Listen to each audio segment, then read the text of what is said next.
I don't really know how to begin this.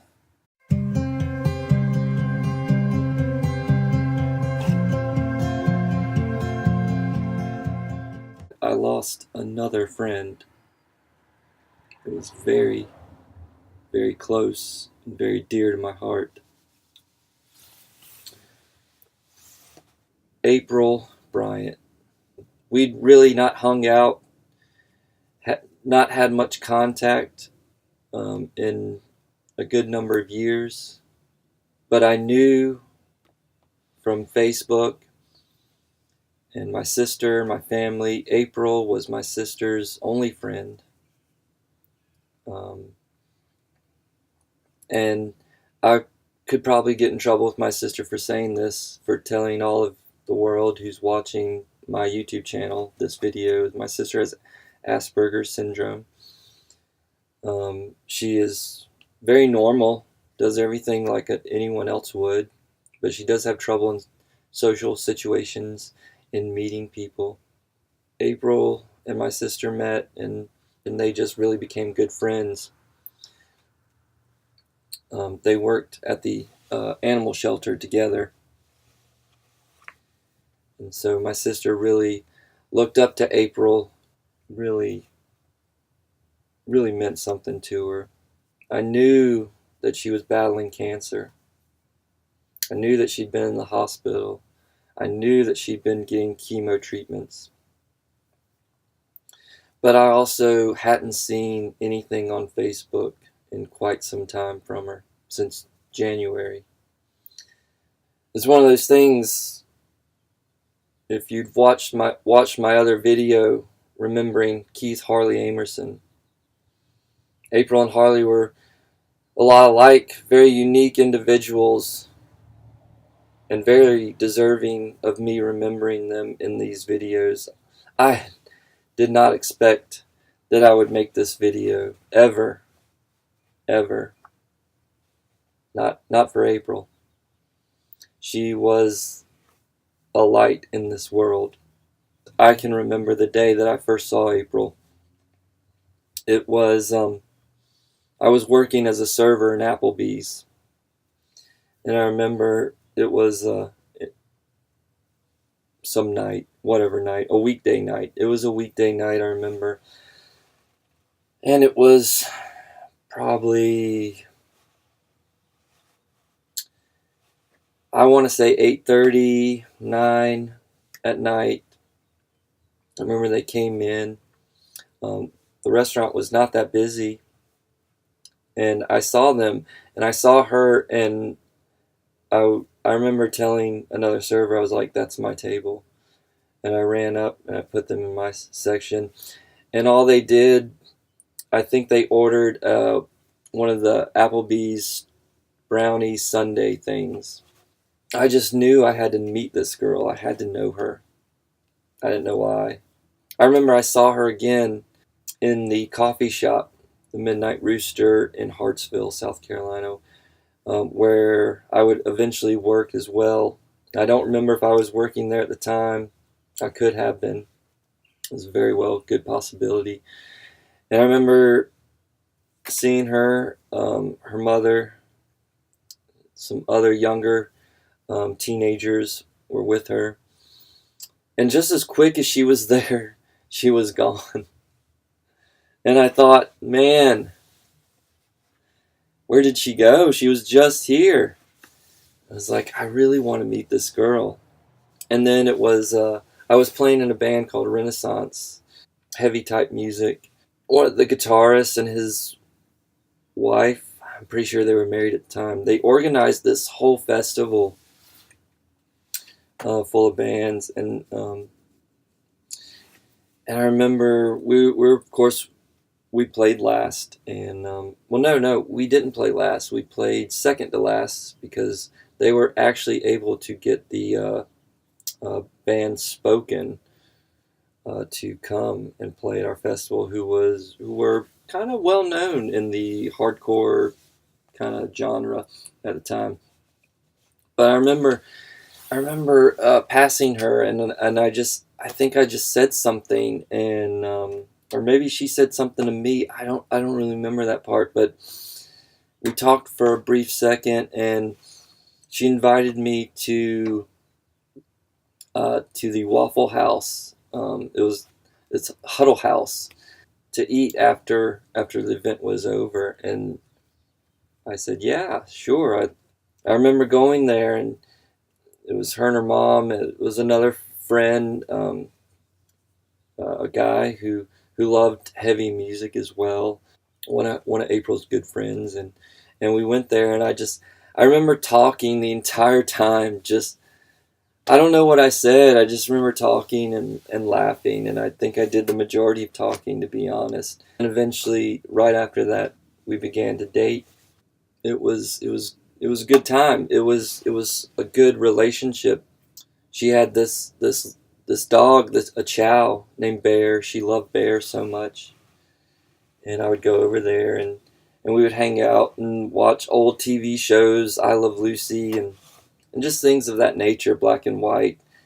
She loved the old TV programs like that, the old movies, Addams Family, Munsters. Um, that was her thing. She really stood out. She loved hardcore music and punk rock music, and she knew when people were being fake. When we were dating, you have ups and downs, and you do things that aggravate the person or upset the person, and I probably did that um, more than I wanted to, more than I realized, for sure. I always knew when she was upset because she got quiet. She never said anything. And I always knew when she was happy because she said things like, "I want to stab you and rip your guts out." And that was her way of basically saying, "I like you, I love you." You know. And I always still tell that to people about how she said those things. And a lot of people react like, "Oh my gosh, this girl's crazy," or whatever. But you had to know her. And eventually, it didn't last. It wasn't meant to be or anything. Towards the end, I did think, "Oh man, I could marry this girl." But just as I began to have those thoughts, did not work out. But April was always a forgiving person. She loved the Lord. She loved Jesus. I remember going to church with her at night, Sunday nights. We stayed friends, and I don't know if it was while we were dating or not, but she gave me a wallet, and I love sharks. I love sharks, and she knew that I love sharks, and she gave me this wallet. Had a shark. It was very, very elaborate wallet, lots of designs, and there was a shark, exaggerated, gruesome photo of a shark coming out on the front. And April's very unique in gifts. She gave me these blades, these samurai blades where you hold the handle and it comes around like that. She made me a book filled with photos, my favorite things in it, like one of the old photo books with the paper. And you put the photos underneath the paper. Closed the book and took screws and screwed them through the cover, and then had ribbons attached on the bottom of the screws that crisscrossed over the top. I remember she gave me that for my birthday. It was one of the most unique gifts. It still is to this day the most unique gift that I've ever received from anyone. Just the way that she took the time to create that. And a lot of people think, man, it's kind of scary, but it was kind of scary actually.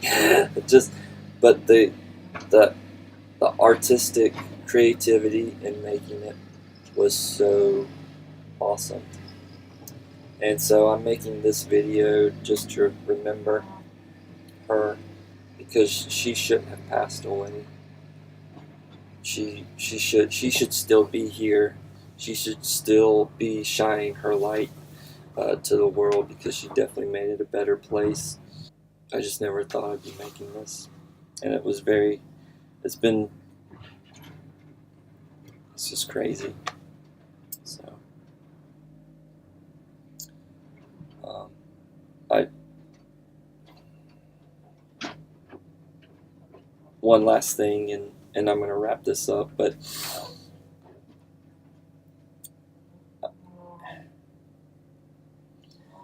when I was minimalizing all my belongings and sending CDs to Harley, well, I found there was a stack of CDs, certain ones that very heavy metal, dark kind of stuff. And I thought, man, April would really like these. So I sent a good number of CDs.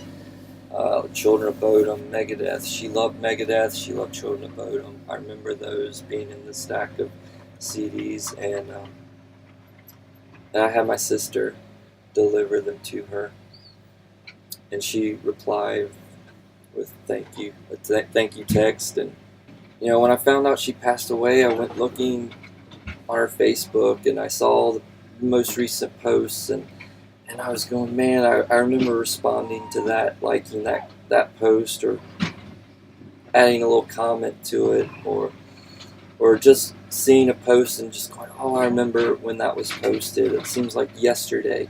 It literally seemed like yesterday that I'd seen that on Facebook.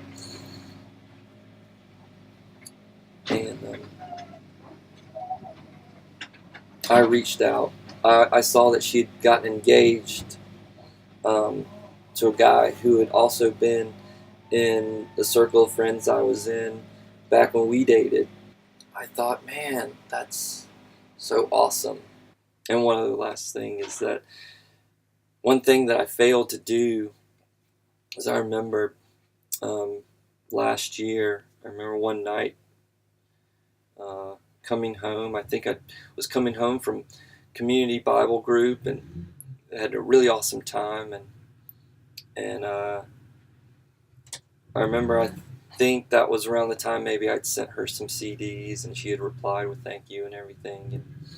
And I felt like the Lord was telling me right then that April and I were to meet so that April, my sister, could meet. April and I were never meant to be together to last as a lasting relationship.